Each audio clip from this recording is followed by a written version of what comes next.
Hi, welcome. If you're new to the channel, my name's Elliott and you're watching Rickety Ski Reviews. Today, we're gonna do something a little bit different. I'm gonna show you guys my whole kit going into 2025. I've only spent one day on snow with my kids for a couple hours. Unfortunately, the way my schedule works, I have not been able to ski solo because my home mountain is only open on the weekends. So once midweek is open, I'll be able to start really putting some mileage on. Then eventually I'll do some of the boot reviews and then ski reviews. But I'm kind of at a weird standstill. Anyway, that's not too important. For today, I just want to show you guys my outfit, I guess, and what I'm going to be using daily. So this is everything I'm going to wear, on an average day, what would I take out onto the hill? Now, I have affiliate links for some of the stuff, some of it I don't. I'm not sponsored by any of this stuff though. I purely can put links down below. So if you see something that you like and you want to purchase it, feel free to use those links in the description. But that's not really important. Don't buy stuff you don't need. But if you're like, oh, I do need a jacket and I like the way that fits, sure, go for it. But that's never my priority. This is more to just show you guys how I pick my gear and why I picked each item. And, just because it's kind of hard to build stuff out. I have some jackets that I got just because it was within my budget. And then later on, I would find something used that also matched that budget. And so I start to swap stuff out. So without further ado, let's jump right into it. So first up, I've got my Patagonia Capeline with the straps. This is the gray version that I've had for about 3 years now. I love it. It's held up super well. This is the same shirt that we are making for our RicketySkiReviews.com merch. Check that out if you are interested. That closes in just, 3 days now? Something like that. So if you're interested in that, the window is closing. We're going to shut it down. Then we're going to print, make all those shirts, ship them out, and it'll be done. So if you're interested and you want to support the channel and you want to buy some merch, we don't make a lot of money off of it. But the big thing is that it's good quality. And here's the one I had before I started making those shirts. It's in gray, but it's been in great shape and I love it. And I love these little tassels. The nice thing with Patagonia is you get that repair program. So if I have any issues down the line, they'll repair it. And I even had a couple of shirts that were wool, day-to-day shirts that I was wearing. Really thin merino wool, which I love. In the summertime, I know it sounds counterintuitive, but wool is really comfortable. But I had a couple where they had holes that had formed just from me being kind of rough on them around the bottom of them. My youngest son has severe autism, so sometimes he'll bite onto things, and he had kind of bitten into one of these and started fraying. What was nice though is they were like, well, we can't repair this, so we'll just give you a credit to purchase another one. That was really nice. I'm not sure it was the complete value of a brand new shirt, but I think it was pretty close. I'm not sure exactly how their policy stuff works, but I was pleasantly surprised. Anyway, just one of many reasons I really like Patagonia stuff. But this is my base layer, and then this is not a sponsored brand or anything, but my wife gave this to me. So I don't really like the fleece neckies or neck gaiters, but I like kind of the thinner sun ones. So I'll wear this. The other ones I've got, I'm actually washing right now. So neck gaiter, not only good for the sun, but just sometimes just keeping a little bit of wind off your face. This is the jacket I got last year. This is the Armada Reedy 2L. I've talked about this jacket before. It's not a very nice jacket. It doesn't have any of the features. It does feel like they cheaped out in every possible way. Even the Velcro is kind of cheap, but it is warm. It's got a little bit of insulation. It does loft just enough that it keeps me warm. It's not very demanding winters out in Idaho, so take that for what it's worth, but we do get strong winds, and I have found that I've been happy with this jacket overall. The only thing I really like about this jacket primarily is the style. The graphic on the back is really cool. And the fact that it's just a little bit insulated, but I got it for $140. I think you can buy it for $100 now. I don't know if I would totally endorse Armada's jackets just because it does feel like they cut a lot of corners. For instance, there's no sleeve for your pass. There's zero ventilation here, which if this is too warm, then it's way too warm. The hood doesn't have a ton of customization. It just has a couple of little strings in here. This fleece is okay. It's fine. It's warm enough. And for the price, I think it is still a pretty good value. But I would not pay full price. I think full price these are closer to $300. And if you pay full price for one of these jackets, I do think it's not a very good value. So take that for what it's worth. I'm not sponsored by anyone. And I do use this jacket a lot because I do think it's nice and warm. But they really skimped on that. Anywhere they could cut corners, they kind of did. Like even the zipper I've had splay out a couple times. I don't know, it's fine, it looks cool, it's warm on kind of the colder days, but if you get any kind of moisture, it's not very effective that way. But let me show you my new jacket that I'm planning on wearing primarily. So this new jacket I got, which I did buy used, I bought it from Gear Trade and actually had pretty good luck. I would be careful, like sites like Sideline Swap and Gear Trade, I'm not sponsored by them and I have had some bad experiences with them. So really try to be thorough, and I don't know if I'm gonna keep recommending them. I had to have one where they refused to give me a refund and I had to do a chargeback on my card because I was like, you clearly did not send what you said you were going to, the description's totally off, and I won. So maybe just be careful. I do like buying used stuff just for the value. Like I believe I paid about $200. This jacket is regularly like $625. I'll have to let you know once I get some more mileage, but this is, I will say, a jacket with a lot of nice features. I tested this in the rain the other day in one of my other videos, was very, very pleased with that. The other thing is that these are made ethically. There are good work conditions for the people who make these jackets. They are also eco-friendly. They're made in Switzerland. There's a lot of good things about this jacket. The price is a little tough to swallow though. I have not bought one new myself. I may do that in the future. Like I saw some decent Black Friday deals, but as of right now, I'm totally fine, totally content owning a used jacket. Also, like, you're gonna see some color matching, and I promise it wasn't intentional. I have never done color matching. I would never do like red on green. You know, I don't typically like Christmas colors, but here we are. I really do like this pass holder. I like the way this feels on my face. Nice long arms.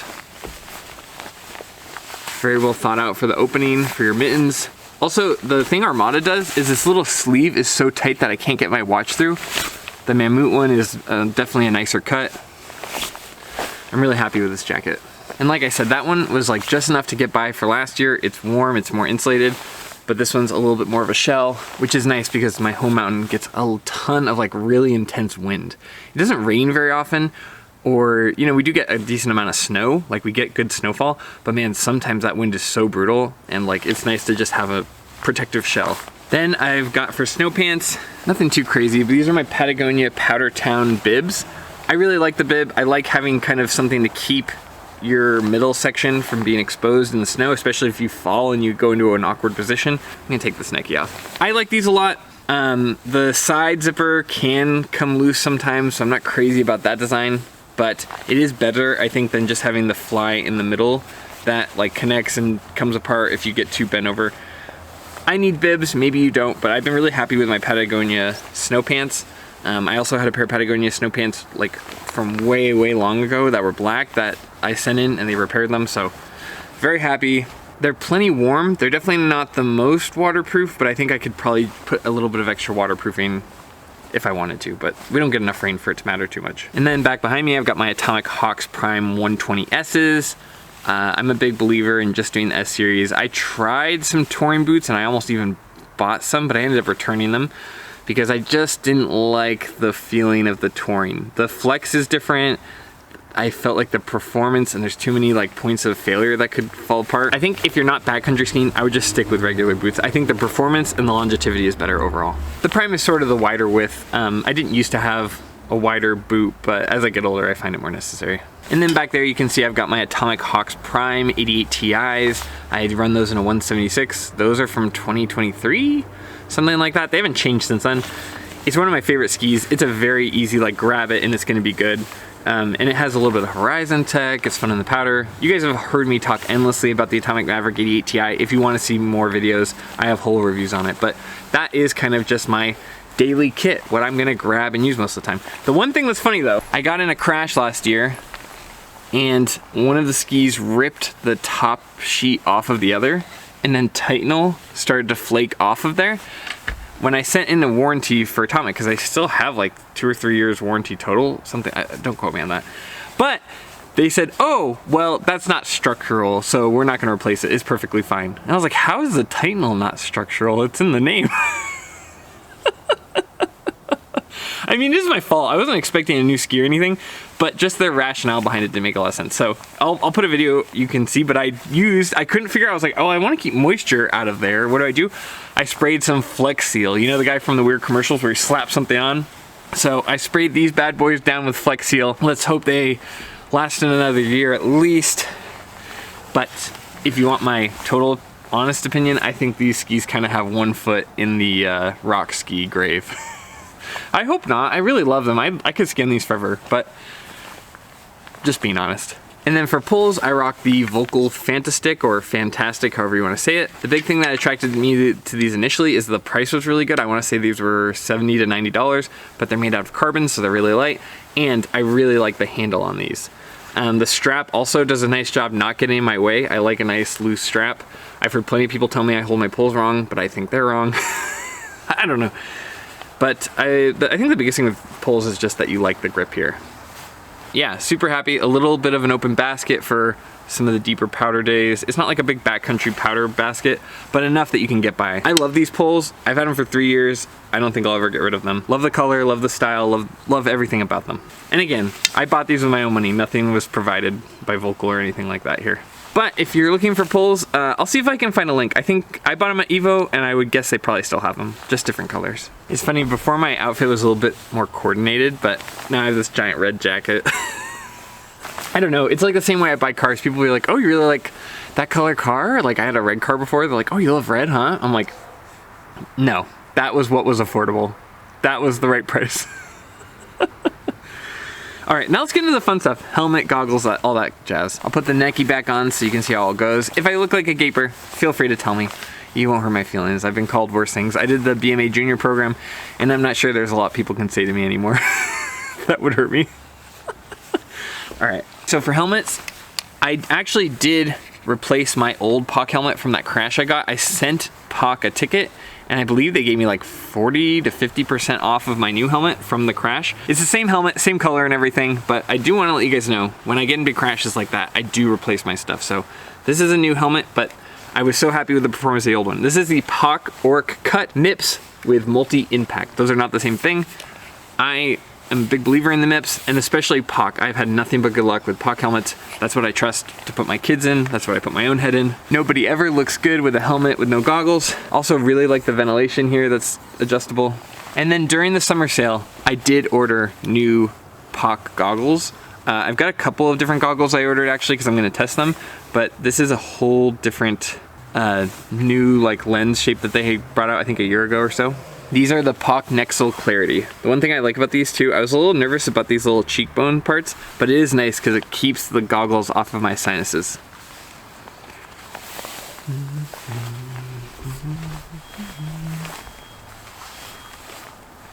And then lastly, again, these are used, but I got them at Sideline Swap. These are the Roosh GS mittens.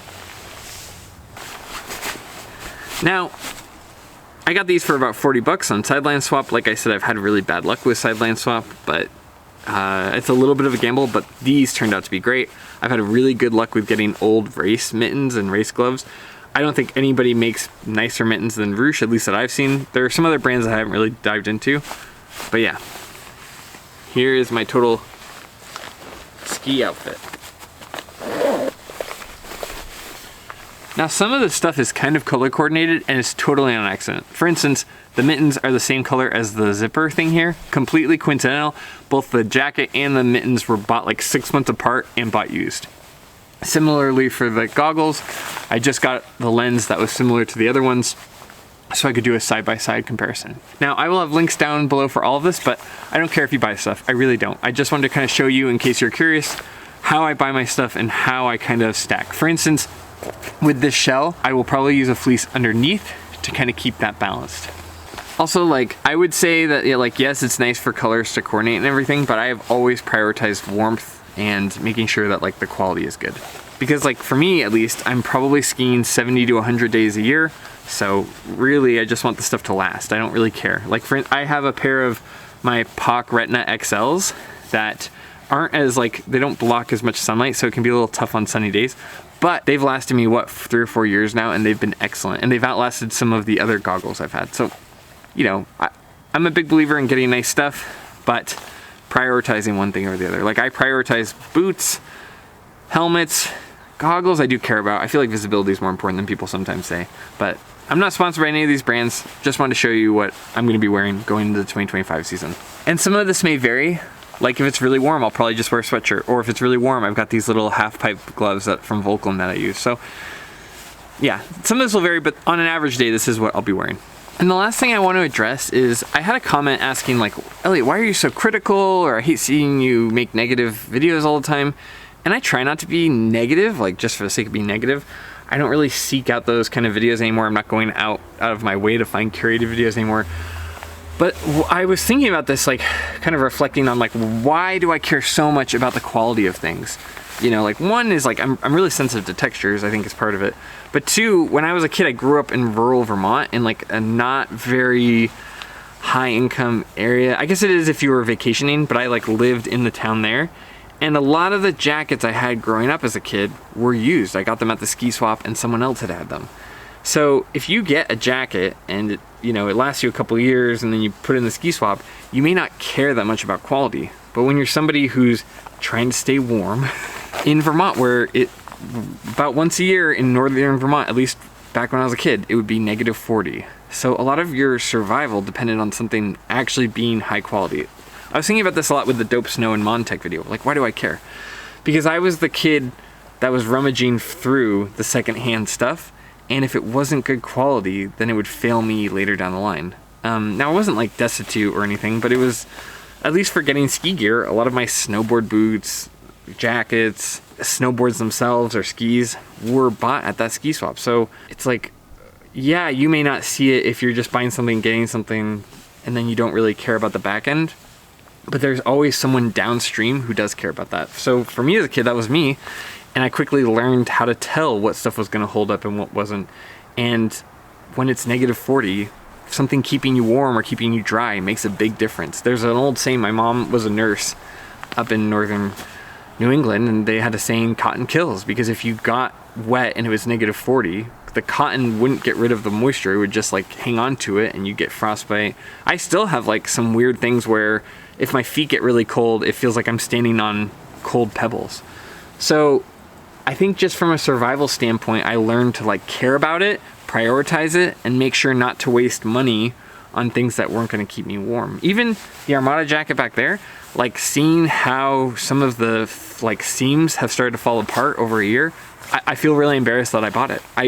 You know, it doesn't matter, I'll be okay. But like, it just irks me because I'm like, this isn't gonna get as much life, or if I donate it, somebody else isn't gonna get as much good use out of it because somebody cut corners with the quality of it. So that's why I'm really hung up on that. And same with skis, like, you know, when I see the tops of skis start to peel or chip away, that really frustrates me because I'm sure it's avoidable. When I see corners cut, it really bothers me because it may not bother the first owner, but it'll limit how long of a life this product has and how many people can use it to have fun and go skiing. Anyway, that's my little Dear Diary section at the end. I thought I'd talk about it, something a little bit more meaningful than just what clothes I'm gonna wear. But anyway, if you like this kind of content, please consider liking and subscribing. That's a free way to support the channel. We also are selling shirts for about 3 more days, so go to ricketyskireviews.com if you'd like to get this merch drop. Once we're done, we are done. We're not like doing a bunch of extra. Maybe we'll do another run if this one's worthwhile, but I really just want to have a product that you guys can show off. The other thing I wanted to say is just thank you everyone for being so supportive. I saw people asking about skis that I didn't know in the comments, and other people were like, I own that ski, let me help you. So shout out to our community for helping each other out. And you know, I love talking about skiing all day, and it's nice to be kind of surrounded by other people who are so supportive and helpful to one another. You can become a member if you want to get your questions and answers prioritized, but as always, the thing that really matters to me is thank you for watching. Thanks for taking time out of your day. It means a ton to me that you guys spend part of your day with me, even if it's kind of like a one-way mirror. And as always, I'll see you in the next one. See ya.